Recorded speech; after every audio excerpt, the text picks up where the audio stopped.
Pada malam tahun baru 2067, dunia dikejutkan oleh kemunculan tiba-tiba sebuah game yang menyeret manusia ke dalam realitas yang dipenuhi ruang bawah tanah berbahaya tak terhitung jumlahnya. Di dalamnya, gerombolan monster mengerikan menyerbu, membawa umat manusia ke ambang kepunahan. Namun, di tengah kehancuran, kekuatan ilahi muncul, memberikan manusia kemampuan luar biasa.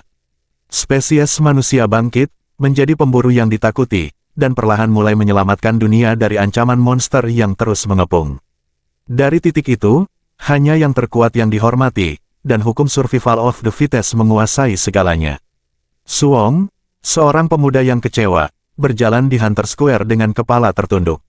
Ia tidak pernah mengharapkan hidupnya akan berakhir sebagai seorang prajurit biasa, profesi yang dianggap paling lemah di dunia mereka. Hinaan datang silih berganti, sekelompok orang mendekat dan mencemoohnya karena telah terbangun sebagai prajurit kelas rendah. Orang biasa dengan sedikit kekuatan, mereka berkata, Suong, yang telah lama yatim piatu tanpa dukungan atau uang, hanya bisa menahan amarahnya. Namun, dengan sikap dingin, ia menepis mereka seperti lalat yang tak berguna, dan membalas dengan sindiran tajam. Di sisi lain, Wang Fiai, seorang mage es yang langka, dengan angkuh menantang Suong untuk membuktikan kekuatan fisiknya. Namun, sebelum mereka bisa bertarung, perhatian mereka tertuju pada kedatangan Spirit Hunting Guild, serikat paling elit di kota. Dipimpin oleh Xiao Ming, salah satu pemanah paling kuat di kota, guild itu sedang mempersiapkan penyerbuan ke sarang naga hitam, ruang bawah tanah yang paling mematikan di CTC. Sarang itu penuh dengan makhluk elit, dan di sana bersemayam bos terkuat, naga hitam level 99 yang dikenal sebagai api hitam. Mendengar ini, Suong terkejut. Peluang yang tak pernah dia bayangkan mungkin ada di hadapannya.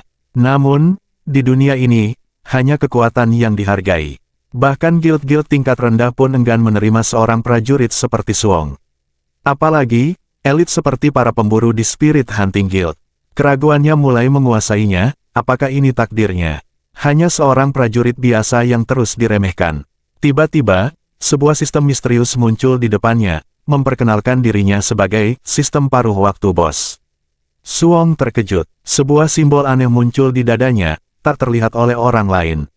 Apa arti dari sistem ini? Ia bertanya-tanya, dan apakah ia sekarang ditakdirkan untuk menjadi bos yang akan dilawan oleh para pemain lain dalam penyerbuan?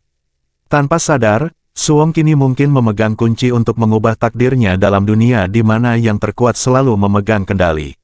Suong mulai merenung, jika dia benar-benar bisa mengalahkan para pemain yang menyerbu, maka hadiah dan pengalaman yang ia dapatkan akan melimpah.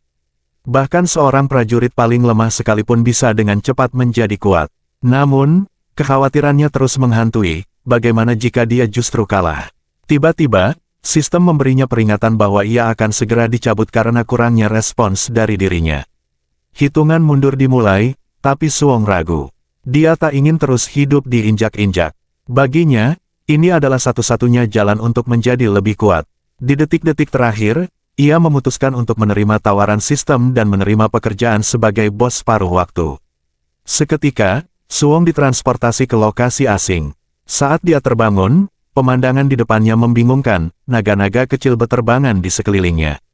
Namun, yang paling mengejutkannya adalah ketika orang-orang di sana memanggilnya, Raja Bangsawan, dan bertanya apakah dia sudah bangun dari tidurnya yang panjang. Suong mulai menyadari bahwa dirinya kini berada dalam wujud naga hitam level 99, Black Flame Wings, sosok legendaris yang tak terkalahkan. Sistem menampilkan statistik naga tersebut, dan Suong terkesima. Kekuatan naga itu melampaui semua ekspektasi, memiliki lebih dari 3.000 poin kekuatan dan merusak seluruh atribut. Dengan kemampuan eksklusifnya, Suong merasa tak ada pemain yang bisa menjadi lawannya. Rasa kekuatan luar biasa mulai mengalir dalam dirinya. Dia merasakan kesegaran yang belum pernah dirasakannya sebelumnya, dan menyadari bahwa dengan mengalahkan pemain, dia bisa mengambil pengalaman mereka dan memperkuat dirinya sendiri dengan cepat. Saat bawahannya membungkuk di hadapannya, meminta agar ia menenangkan amarahnya, Suong memerintah mereka dengan wibawa seorang bos yang sejati. Mereka gemetar di hadapannya, mengakui kekuatan yang ia miliki bahkan sejak muda.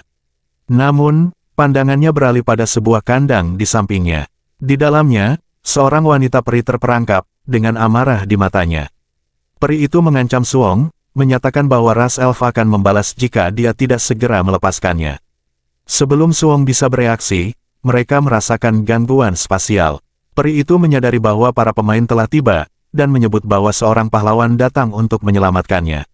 Suong menyadari bahwa Guild Pemburu Roh, guild yang tak terkalahkan, telah tiba. Dengan sigap, ia menggunakan kemampuannya untuk memantau pergerakan mereka, dan melihat anggota elit mereka, Lan Sang, Master Perisai Cahaya Suci, Chen Yuan, Sang Paladin Penyembuh, Xiao Ming, Archer Badai Multi Tembakan, dan Le San, Sang Penghancur Badai.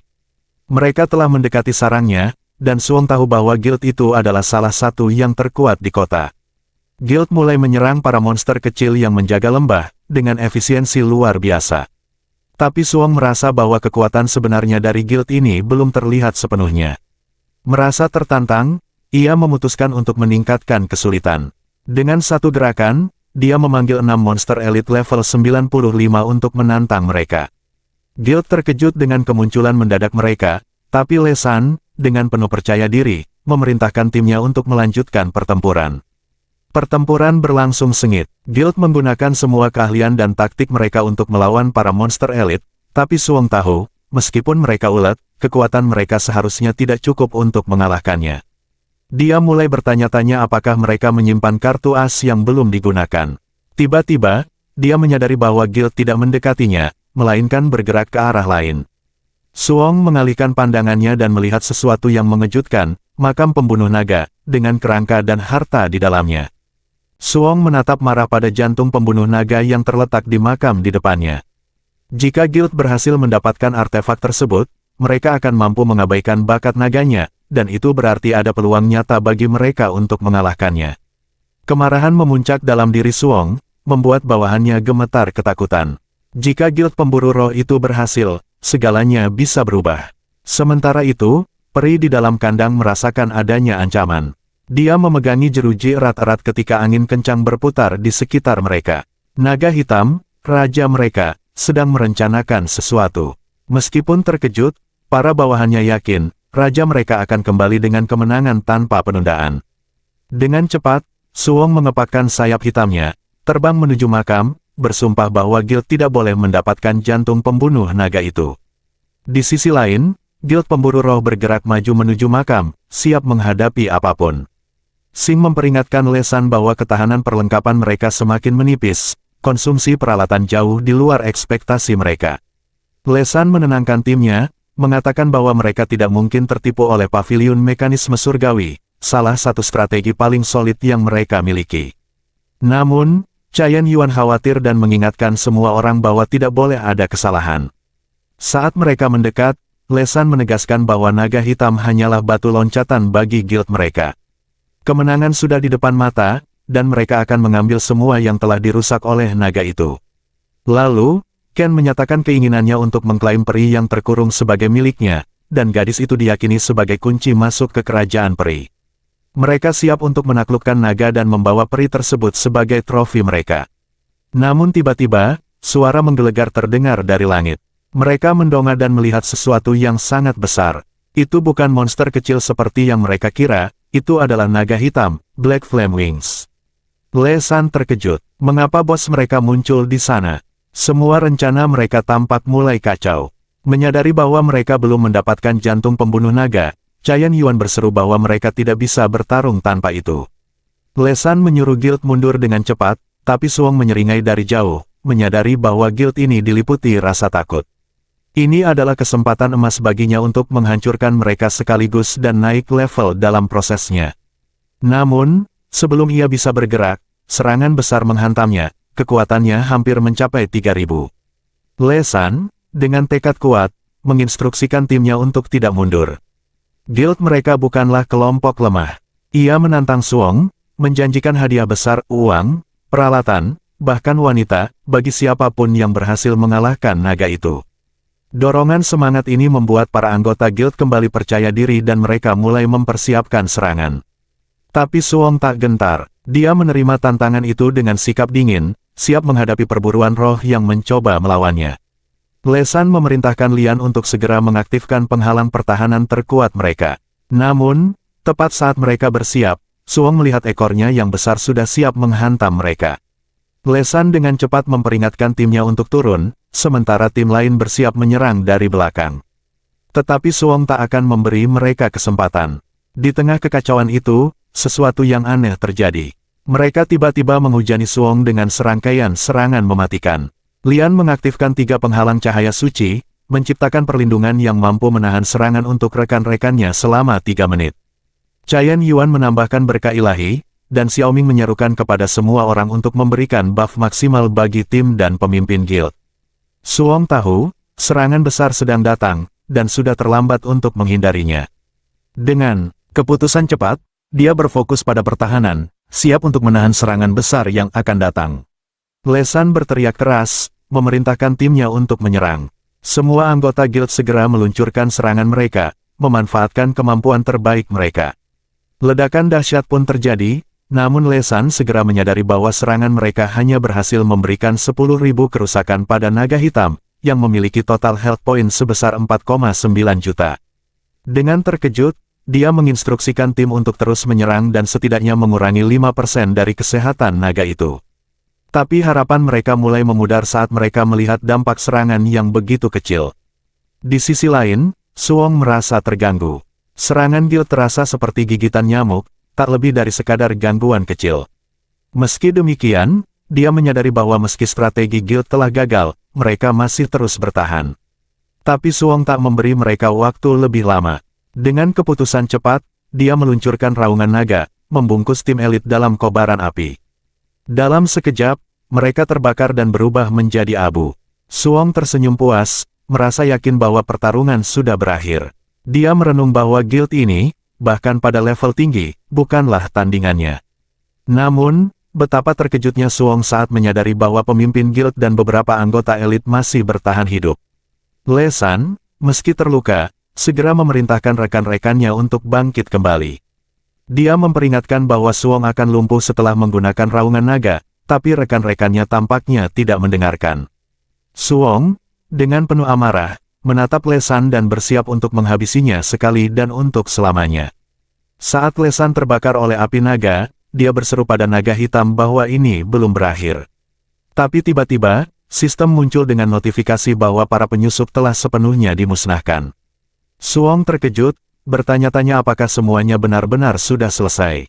Dia memperhatikan bahwa pengalaman bar miliknya hampir meledak, dan sepertinya levelingnya belum berhenti.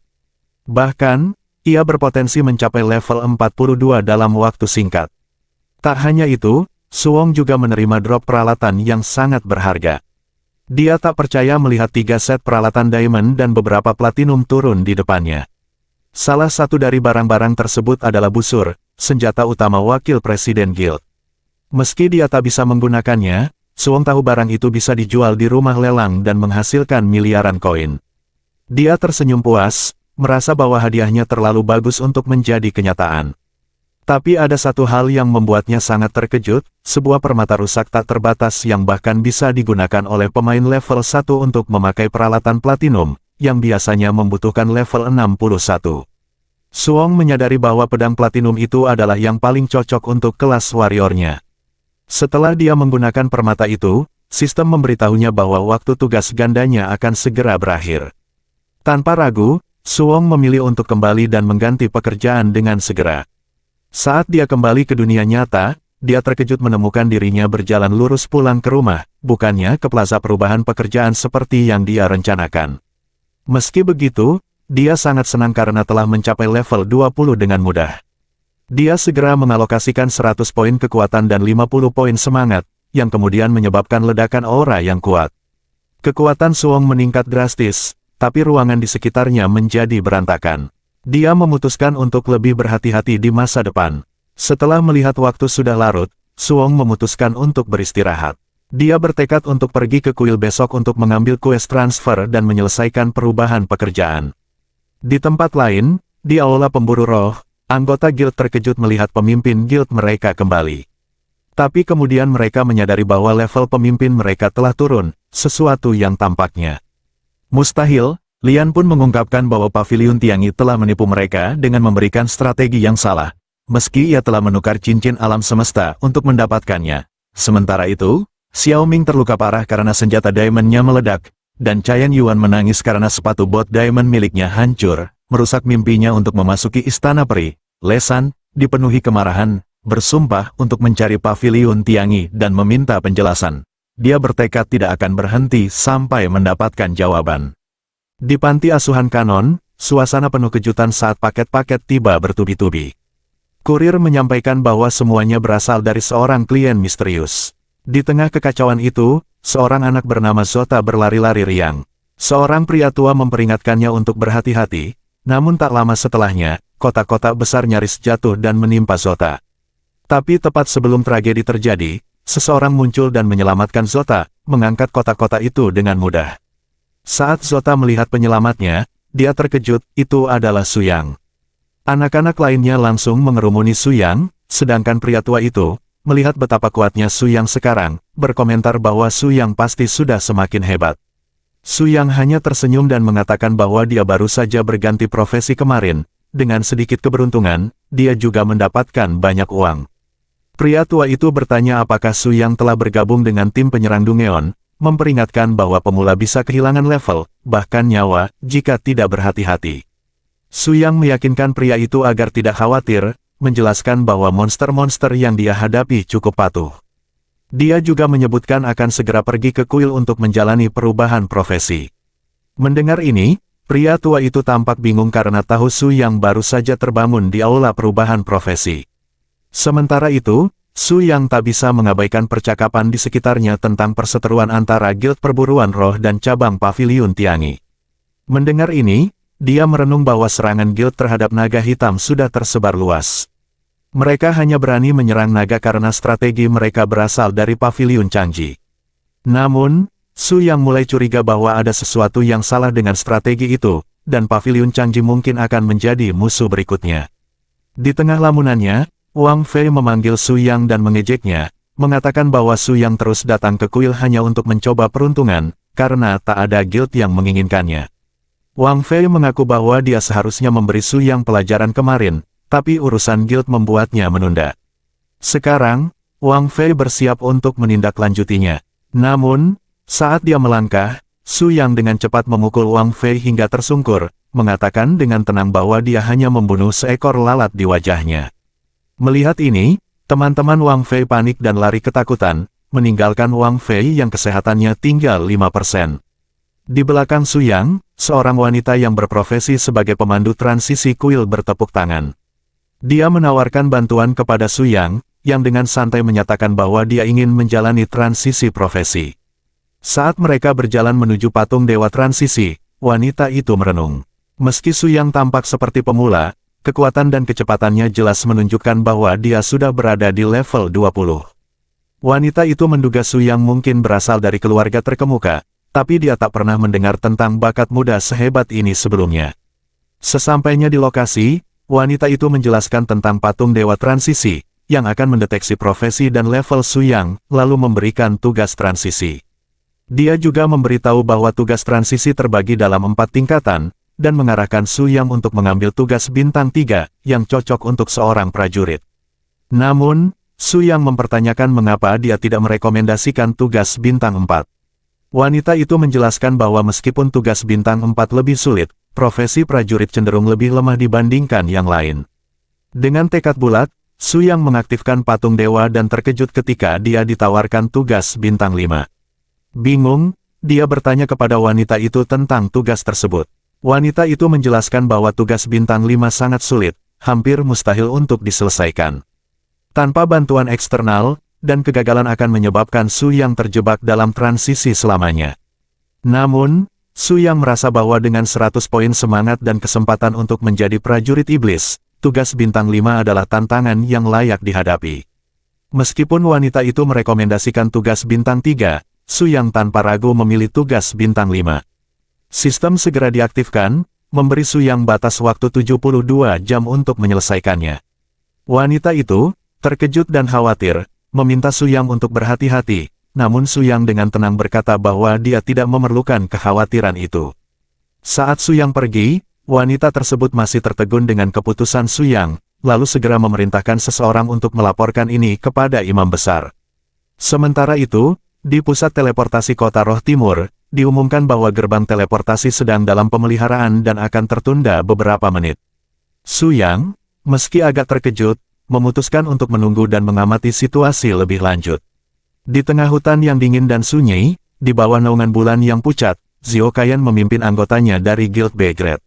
Namun, tanpa disangka, ancaman mulai menghantui di sekitarnya.